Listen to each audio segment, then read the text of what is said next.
दोस्तों आप सभी का स्वागत है इजी ज्ञान में। और आज की इस वीडियो में हम पढ़ने वाले हैं अर्थशास्त्र। तो दोस्तों सबसे पहला सवाल जो हमारे जहन में आता है कि अर्थशास्त्र हम कहते किसे हैं। दोस्तों अर्थशास्त्र को हम कई मायनों में डिफाइन कर सकते हैं। कई तरीके हैं जिससे हम अर्थशास्त्र को डिफाइन कर सकते हैं। पहला, हम संसाधनों का, अपने सीमित संसाधनों का कैसे प्रबंध करते हैं, अर्थात मैनेजमेंट ऑफ रिसोर्सेस। दूसरा, संसाधनों का हम कैसे कुशलतम उपयोग करते हैं, ऑप्टिमम यूटिलाइजेशन ऑफ रिसोर्सेज। या संसाधनों का हम कैसे बेटर एलोकेशन करते हैं, या संसाधनों का कैसे हम बेहतर वितरण करते हैं। या हम अर्थशास्त्र को ऐसे भी डिफाइन कर सकते हैं कि सर्वोत्तम विकल्प का चयन करना। तो हमारे पास अर्थशास्त्र को डिफाइन करने के कई तरीके हैं। जैसे हम कैसे अपने सीमित संसाधनों का प्रबंध करते हैं, ये भी हमें अर्थशास्त्र से जानकारी मिलती है। या हम संसाधनों का, अपने सीमित संसाधनों का कैसे हम कुशलतम उपयोग करेंगे ताकि हमें बेटर फायदा मिले, हमें बेटर एडवांटेज हो। या संसाधनों का हम कैसे बेटर एलोकेशन कर सकते हैं, बेहतर वितरण कर सकते हैं। या सर्वोत्तम विकल्प का चयन करना, सिलेक्शन ऑफ बेस्ट अल्टरनेट। दोस्तों आइए अब हम आपको एक बेहतर तरीके से समझाने का प्रयत्न करते हैं कि अर्थशास्त्र आखिर है क्या। दोस्तों मान लेते हैं कि आपने किसी भी कमाई स्रोत से आपने 100 रुपये कमाया। कितने रुपए कमाए? 100 रुपये कमाए। और उन्हें आपने किसी बैंक में डिपॉजिट किया। और 1 साल के बाद दोस्तों, ठीक है, कितने साल के बाद? 1 साल के बाद आपको 100 के बदले 4% इंटरेस्ट आपको मिलता है। और आपके पास अब जो रकम है वो हो जाती है 104। ठीक है, 104।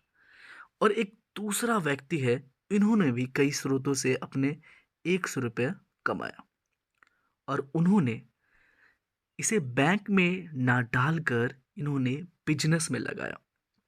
और उससे उन्हें 8% का फायदा हुआ, अर्थात 108 रुपये का फायदा हुआ। मतलब 8 रुपये का फायदा हुआ और उनके पास अब टोटल पूंजी कितनी की हो गई? 108 की हो गई। जबकि पहले जो व्यक्ति थे उनके पास कितनी की पूंजी थी? 104 की पूंजी थी।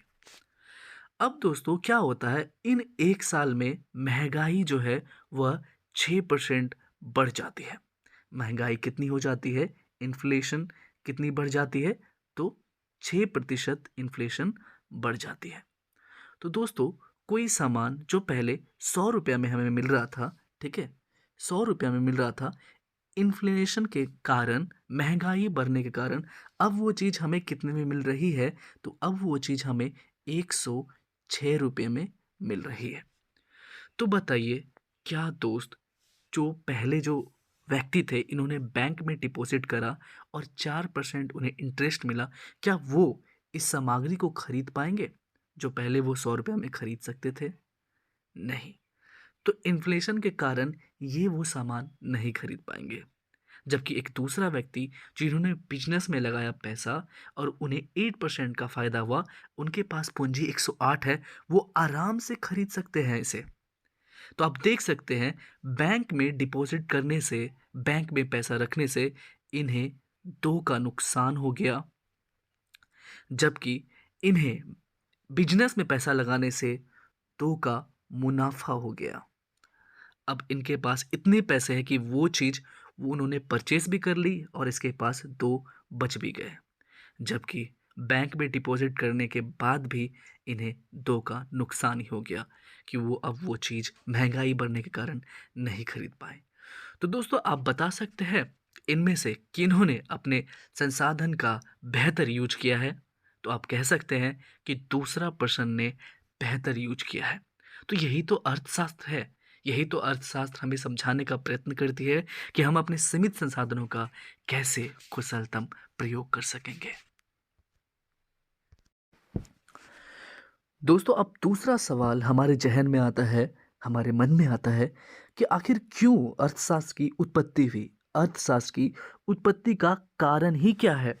तो दोस्तों, अर्थशास्त्र की उत्पत्ति का कारण है limited resources and unlimited wants, अर्थात सीमित संसाधन और असीमित इच्छाएं या संसाधनों की कमी या दुर्लभता, संसाधनों की कमी या दुर्लभता, लैक या स्कैरसिटी ऑफ रिसोर्सेज। तो दोस्तों, यही कारण है अर्थशास्त्र की उत्पत्ति का, सीमित संसाधन व असीमित इच्छाएं और संसाधनों की कमी या दुर्लभता। अब दूसरा सवाल हमारे पास है कि बताइए, अर्थशास्त्र का जनक हम किसे कहते हैं, या व्यष्टि अर्थशास्त्र के जनक कौन है। तो दोस्तों, हम ये टर्म को डिफाइन करेंगे, आखिर व्यष्टि क्या होता है, माइक्रो क्या होता है या मैक्रो क्या होता है, हम इन सभी के बारे में आगे डिफाइन करने वाले हैं। तो दोस्तों, अगर हम बात करें अर्थशास्त्र का जनक कौन है या व्यष्टि अर्थशास्त्र का जनक कौन है, तो दोस्तों ये दोनों ही एडम स्मिथ ही हैं। एडम स्मिथ, जो कि स्कॉटलैंड यूनाइटेड किंगडम के रहने वाले हैं। तो दोस्तों, अब सवाल आता है कि यूनाइटेड किंगडम में कौन कौन से क्षेत्र आते हैं। तो दोस्तों, यूनाइटेड किंगडम में कौन कौन से देश आते हैं, तो ये इंग्लैंड एंड वेल्स, स्कॉटलैंड और आयरलैंड का नॉर्दर्न हिस्सा यूनाइटेड किंगडम में आता है। तो ये एडम स्मिथ यूनाइटेड किंगडम के ही निवासी हैं। तो एडम स्मिथ को ही माना जाता है अर्थशास्त्र का जनक। इन्होंने अपनी किताब लिखी थी द वेल्थ ऑफ नेशन। तो दोस्तों, कई बार एग्जाम में पूछा गया है कि बताइए वेल्थ ऑफ नेशन किसने लिखी है। तो इन्होंने 1776 ईस्वी में वेल्थ ऑफ नेशन को लिखा था। ये अर्थशास्त्र की बहुत ही इंपॉर्टेंट बुक है, इकोनॉमिक्स की। दूसरा, इन्होंने एक और बुक की रचना की है, लिखा है उन्होंने the theory of moral sentiments, जो कि इन्होंने 1759 ईस्वी में लिखा है। तो एडम स्मिथ ने दो किताबों को लिखा है जो इम्पोर्टेंट मानी जाती है। ये कौन सी है, द वेल्थ ऑफ नेशन जो कि 1776 ईस्वी में आई, और the theory of moral sentiments जो कि 1759 ईस्वी में आई, जहाँ से हमें इकोनॉमिक्स के बारे में जानकारी मिलती है। दोस्तों, अब बात आता है फादर ऑफ मैक्रो इकोनॉमिक्स कौन है। तो दोस्तों, फादर ऑफ मैक्रो इकोनॉमिक्स या समष्टि अर्थशास्त्र का जनक कौन है, तो ये है जॉन मैनार्ड कीन्स, या इन्हें शॉर्ट फॉर्म में आप याद रखेंगे JM कीन्स, जो कि ब्रिटेन यूनाइटेड किंगडम के रहने वाले थे। ठीक है, इन्होंने the general theory of employment, interest and money दी थी। कब, 1936 में इनकी एक पुस्तक थी जिसका नाम था the general theory of employment, interest and money, जो कि आई थी 1936 में। ठीक है दोस्तों, अगर हम बात करें कि माइक्रो और मैक्रो शब्द का प्रयोग सबसे पहले किसने किया था, तो किसने किया था, रैगनर फ्रिस्ट ने। किसने, रैगनर फ्रिस्ट ने, जो कि नॉर्वे के रहने वाले थे।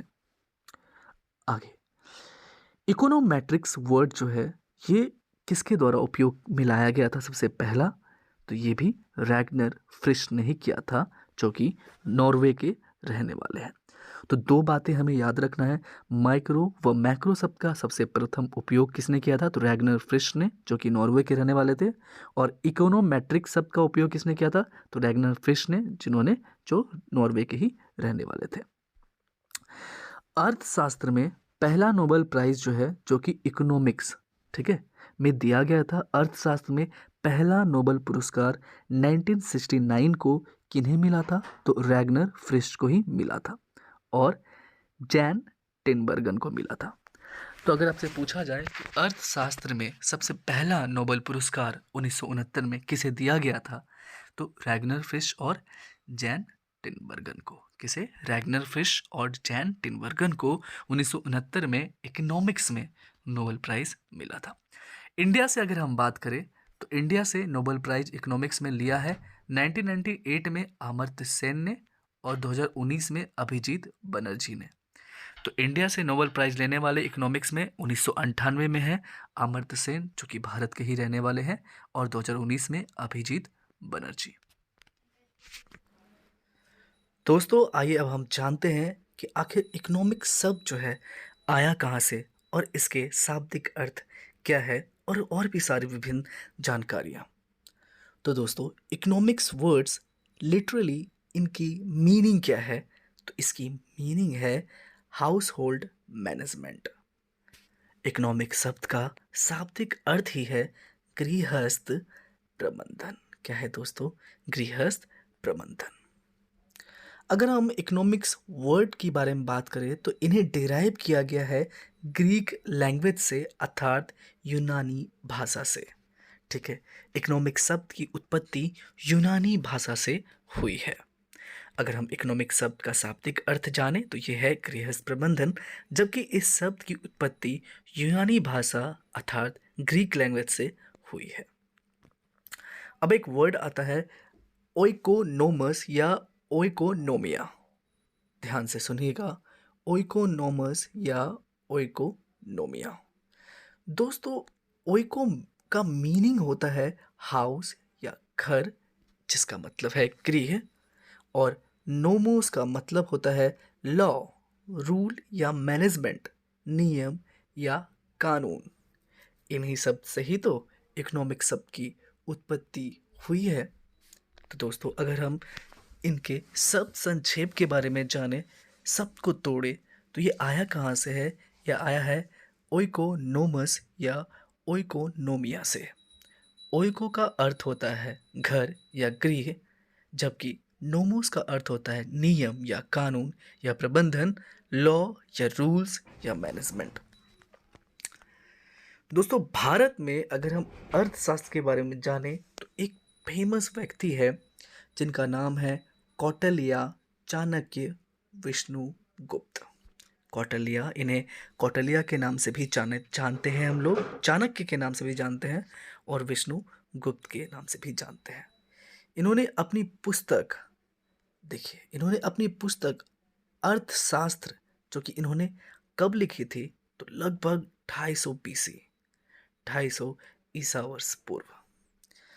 दोस्तों, यहाँ पर अर्थ का अर्थ होता है धन, संपत्ति, और शास्त्र का मतलब होता है पुस्तक, टेक्स्ट या लेख। ठीक है दोस्तों, यह किताब जो है अर्थशास्त्र की, जो ये किताब इन्होंने लिखी है, एक्चुअली में ये अर्थशास्त्र से रिलेट नहीं करती है, जबकि ये राजनीति से रिलेट करती है। ये राजनीति से संबंधित थी, ये इकोनॉमिक्स से रिलेटेड नहीं थी, ये पॉलिटिक्स से रिलेटेड थी, राजनीति से। That book relates to political aspect. ठीक है, तो चाणक्य ने जो अर्थशास्त्र की रचना की थी वो एक्चुअली राजनीति से संबंधित थी, अर्थशास्त्र से संबंधित नहीं थी, अर्थव्यवस्था से संबंधित नहीं थी। अब हम दो टर्म को जानते हैं, दो टर्म को पढ़ते हैं, जो कि है हमारा बहुत ही इंपॉर्टेंट, माइक्रो इकोनॉमिक्स और मैक्रो इकोनॉमिक्स। माइक्रो इकोनॉमिक्स, जिन्हें हम व्यष्टि अर्थशास्त्र भी कहते हैं, और मैक्रो इकोनॉमिक्स, जिसे हम समष्टि अर्थशास्त्र कहते हैं। अगर हम माइक्रो इकोनॉमिक्स की बात करें तो ये है व्यष्टि अर्थशास्त्र, मतलब स्मॉल, छोटा, जबकि मैक्रो इकोनॉमिक्स के बारे में बात करें तो ये लार्ज और बड़ा को दर्शाती है। अगर हम व्यक्तिगत स्तर की बात करें तो हम जब व्यक्तिगत स्तर पर इन चीज़ों की बात करते हैं, जैसे डिमांड की, सप्लाई की, प्रोडक्शन की, प्राइस ऑफ प्रोडक्ट की, तो ये सारे ही किसके अंतर्गत आते हैं? तो व्यष्टि अर्थशास्त्र के अंतर्गत आते हैं। जब हम व्यक्तिगत स्तर पर बात करेंगे मांग की, पूर्ति की, उत्पादन की, वस्तु की कीमत की, तो ये सारे ही व्यष्टि अर्थशास्त्र पे आते हैं। वैसा अर्थशास्त्र जिसका संबंध ही केवल व्यक्तिगत स्तर पर हो तो वह व्यष्टि अर्थशास्त्र होती है। इंडिविजुअल, व्यक्तिगत स्तर पर मांग, पूर्ति या उत्पादन या वस्तु की कीमत बात करेंगे तो ये सारे ही माइक्रो इकोनॉमिक्स या व्यष्टि अर्थशास्त्र में आएंगे। जबकि दोस्तों, अगर हम वृहद स्तर पर जो है एक बड़े लेवल पर बात करेंगे, सामूहिक स्तर पर बात करेंगे, तो ये किसके अंतर्गत आएंगी? तो ये आएंगी समष्टि अर्थशास्त्र के अंतर्गत, लार्ज या बड़ा। जैसे अब हम महंगाई के बारे में बात कर रहे हैं, इन्फ्लेशन के बारे में बात कर रहे हैं, तो मुद्रास्फीति, जो है ये आती है समष्टि अर्थशास्त्र में, मैक्रो इकोनॉमिक्स में। अगर हम निर्धनता की बात कर रहे हैं तो हम पूरे देश के बारे में बात कर रहे हैं या राज्य के बारे में बात कर रहे हैं, ज़्यादातर सामूहिक स्तर के बारे में बात कर रहे हैं, तो ये आती है समष्टि अर्थशास्त्र में। वैसे ही अनएम्प्लॉयमेंट के बारे में बात करें, बेरोजगारी की बात करें या सकल घरेलू उत्पाद के बारे में, ग्रॉस डोमेस्टिक प्रोडक्ट के बारे में बात करें, या हम पूरे देश की नेशनल इनकम, राष्ट्रीय आय के बारे में बात करें, या हम पर कैपिटा इनकम अर्थात प्रति व्यक्ति आय के बारे में बात करें, ये सारे ही समष्टि अर्थशास्त्र के अंतर्गत आती है। या हम इकोनॉमिक ग्रोथ एंड डेवलपमेंट, आर्थिक समृद्धि के विकास, आर्थिक समृद्धि व विकास के बारे में बात करें, इकोनॉमिक ग्रोथ एंड डेवलपमेंट के बारे में बात करें पूरे देश की, तो ये सारे ही समष्टि अर्थशास्त्र पर आती है। दोस्तों शॉर्ट में बस ये जाने कि अगर छोटे स्तर पे बात करें तो वो होगा हमारा व्यष्टि अर्थशास्त्र, माइक्रो इकोनॉमिक्स, जबकि बड़े स्तर पर बात की गई हो तो वो मैक्रो इकोनॉमिक्स हुआ। तो बस इसी तरह से सवाल आपके एग्जामिनेशन में भी आएंगे। अब कुछ सवालों को देख लेते हैं, इनमें से कुछ इंपॉर्टेंट सवाल जो कि एग्जाम्स में पूछे गए हैं। तो सबसे पहला बात कि कौटिल्य के अर्थशास्त्र का संबंध जो है ये किससे है, तो हमारा उत्तर हो जाएगा राजनीतिक शासन कला से, पॉलिटिकल स्टेट क्राफ्ट से। अगला सवाल अगर आपसे पूछा जाए, बताइए कि in the national context which of the following indicates macro approach, या राष्ट्रीय संदर्भ में निम्नलिखित में क्या वृहद दृष्टिकोण को दर्शाता है। दोस्तों वृहद, बड़े स्तर पर अगर हम बात करें तो देखिए हमने पढ़ा भी है, ये मुद्रास्फीति को दर्शाती है। जबकि अगर हम केवल मैंगो के उत्पाद के बारे में बात कर रहे हैं, मैंगो के निर्यात के बारे में बात कर रहे हैं, केवल एक ही चीज़ के बारे में बात कर रहे हैं, वन आइटम के बारे में बात कर रहे हैं, तो ये चीज़ क्या हो गया, छोटे स्तर पर, तो ये माइक्रो हो गया। जैसे ये किसी यूके के आमों का निर्यात के बारे में बात कर रहा है। उसी तरह रेलवे, रेलवे से आय, ये भी माइक्रो को दर्शाती है। जबकि किसी बाटा सू कंपनी का विक्रय भी ये माइक्रो को दर्शाती है, क्योंकि ये केवल एक ही कंपनी है, एक कंपनी के बारे में यहाँ पर बात हो रही है।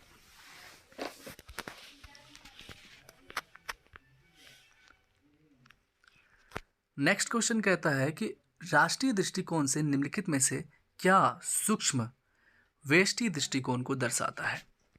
अगर हम बात करें भारत में मुद्रास्फीति की, तो ये वृहद स्तर पर दिखाता है, मतलब बड़े पैमाने पर, तो ये तो मैक्रो हो गया। वही अगर हम टिस्को की बिक्री का अध्ययन करते, केवल टिस्को एक कंपनी है, उनके बिक्री के बारे में अध्ययन कर रहे हैं, तो ये चीज़ जो है ये माइक्रो में दर्शाती है, अर्थात सूक्ष्म दृष्टिकोण को दर्शाता है। जबकि किसी देश के बारे में, पर कैपिटा इनकम के बारे में बात करें, भारत में प्रति व्यक्ति आय की, तो ये पूरे देश को वृहद पैमाने पर बताता है, जबकि ये मैक्रो हो गया। वहीं अगर हम जाएं एजुकेटेड अनएम्प्लॉयमेंट के बारे में, भारत में शिक्षित बेरोजगारी के बारे में, तो ये भी मैक्रो है।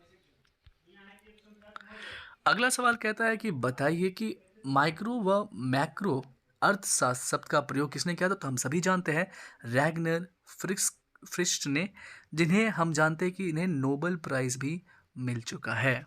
कब, तो 1969 में। ठीक है, आइए अगला सवाल कहता है कि निम्नलिखित में से कौन विकास का एक आर्थिक निर्धारक नहीं है। दोस्तों आर्थिक निर्धारक, जहाँ पर पैसों की बारे में बात की जा रही हो, अगर हम प्राकृतिक संसाधनों से बात करें तो यहाँ भी पैसे के बारे में बात हो रही है, मानव संसाधन भी पैसे के बारे में बात हो रही है, जबकि सरकार पर विश्वास ये नहीं हो रही है, ये मनी रिलेटेड नहीं है, जबकि प्रौद्योगिकी भी मनी रिलेटेड है। तो अर्थ, पैसा से रिलेशन किसका नहीं है, तो सरकार पर विश्वास, ये कोई आर्थिक निर्धारक नहीं है। Next, which one of the following is not a macro economic objective of A government, निम्नलिखित में से कौन सा एक सरकार का वृहद आर्थिक उद्देश्य नहीं है। अगर हम बात करें सस्टेनेबल इकोनॉमिक ग्रोथ, सतत आर्थिक विकास, तो ये वृहद स्तर पर है, ये मैक्रो के अंतर्गत आती है। जबकि निम्न एवं स्थिर मुद्रास्फीति भी, ये भी मैक्रो। रोजगार, पूरे देश की रोजगार के बारे में बात की जा रही है, तो ये भी मैक्रो है। जबकि माइक्रो केवल किसी एक कच्चे तेल की कीमत के बारे में बात की जा रही है, तो ये माइक्रो होगा। नेक्स्ट सवाल, निम्नलिखित में से कौन गैर आर्थिक सामान है जिनमें हमें पैसे के बारे में बात नहीं करना है, रिलेशन नहीं करना है? तो अगर हम बात करें तो पैसे से रिलेटेड तो गोल्ड भी है, मिल्क भी है, पेट्रोल भी है, जबकि समुद्र का पानी नहीं है। तो यहाँ पर हमारा ये पूरा का पूरा क्लास खत्म होता है। मिलते हैं नेक्स्ट वीडियो में।